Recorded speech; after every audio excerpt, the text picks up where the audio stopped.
Hello guys, কেমন আছেন সবাই? আশা করি সবাই ভালো আছেন। আজকে একটা নতুন ভিডিও নিয়ে চলে এলাম।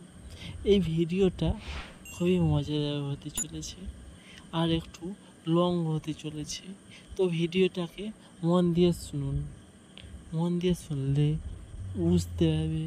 আমি প্রতিবাদী মতন আপনাদের রিকোয়েস্ট করব যে ভিডিওটাকে মন দিয়ে শোনার জন্য। তো সুমন, আজকে তুই একটা যে কোনো একটা গল্প শোনা। ওকে। ওকে। একটি ছোট্ট গ্রামে, যেখানে সবাই একে অপরের সাথে খুব মিলেমিশে থাকে, সেখানে বাস করত একটি ছেলে, নাম তার রোহান। রোহানের বয়স 12 বছর, কিন্তু তার মনে সবসময়ই প্রশ্নের ঝড় উঠত। সে ছিল কৌতূহলী আর নতুন কিছু জানার জন্য তার আগ্রহ ছিল অপরিসীম। একদিন রোহান গ্রামের প্রাচীন পুকুরের পাড়ে বসেছিল। হঠাৎ সে দেখতে পেল পুকুরের পানির নিচে কিছু একটা ঝিলমিল করছে। কৌতূহল তাকে ঘিরে ধরল। সে পুকুরের কাছে গিয়ে দেখল যে সেটা একটা পুরনো পিতলের লণ্ঠন। রোহান লণ্ঠনটি তুলে আনলো এবং দেখতে পেল এতে কিছু প্রাচীন নকশা খোদাই করা। রোহান লণ্ঠনটি পরিষ্কার করতে শুরু করলো।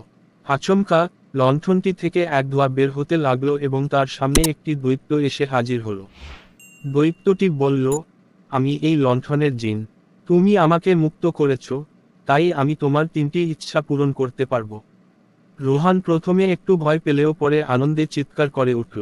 সে ভাবতে লাগলো, কি কি ইচ্ছা করতে পারে। প্রথম ইচ্ছায় সে তার গ্রামে একটা বড় লাইব্রেরি চাইল, যাতে গ্রামের সব ছেলেমেয়েরা বই পড়ে জ্ঞান অর্জন করতে পারে। জিন তার ইচ্ছা পূরণ করলো এবং মুহূর্তেই গ্রামের মাঝখানে একটা বিশাল লাইব্রেরি গড়ে উঠল। দ্বিতীয় ইচ্ছায় রোহান চাইল, গ্রামের সবার জন্য বিশুদ্ধ পানির ব্যবস্থা করা হোক। জিন তখন পুকুরটি বিশুদ্ধ করে দিল এবং একটি পানির ফোয়ারা বানিয়ে দিল, যাতে সবাই বিশুদ্ধ পানি পেতে পারে। তৃতীয় এবং শেষ ইচ্ছায় রোহান চেয়েছিল, সে যেন আরও অনেক কিছু শিখতে পারে এবং দুনিয়ার নানা জায়গায় ঘুরে বেড়াতে পারে। জিন তাকে একটি জাদুকরি মানচিত্র দিল, যা তাকে পৃথিবীর যে কোনো স্থানে নিয়ে যেতে পারে। রোহান আনন্দে বাকরুদ্ধ হয়ে গেল। গ্রামে ফিরে এসে রোহান তার সমস্ত অভিজ্ঞতা সবার সাথে ভাগ করে নিল। গ্রামবাসীরা তাকে খুব ভালোবাসল এবং তার সাহস ও উদারতার জন্য তাকে প্রশংসা করল। রোহান তার জাদুকরি মানচিত্র নিয়ে দুনিয়ার নানা জায়গায় ঘুরে বেড়ালো, অনেক কিছু শিখল এবং সবসময় তার গ্রামের ভালোর জন্য কাজ করে গেল। এভাবেই রোহান তার জ্ঞান আর উদারতা দিয়ে গ্রামের সব মানুষের প্রিয় হয়ে উঠল, আর তার গল্প একদিন সবাইকে নতুন কিছু শিখতে এবং উদার হতে উৎসাহিত করত। তো কেমন লাগলো এই গল্পটা? আশা করি আপনাদের খুবই ভালো লেগেছে।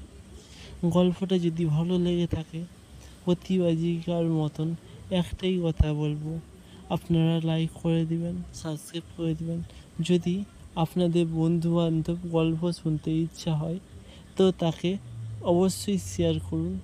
কারণ আপনার একটা শেয়ার এবং একটা লাইক আমাকে অনেক আনন্দ দেয় এবং আমরা অনেকগুলো ভিডিও বানাতে উৎসাহ পাই।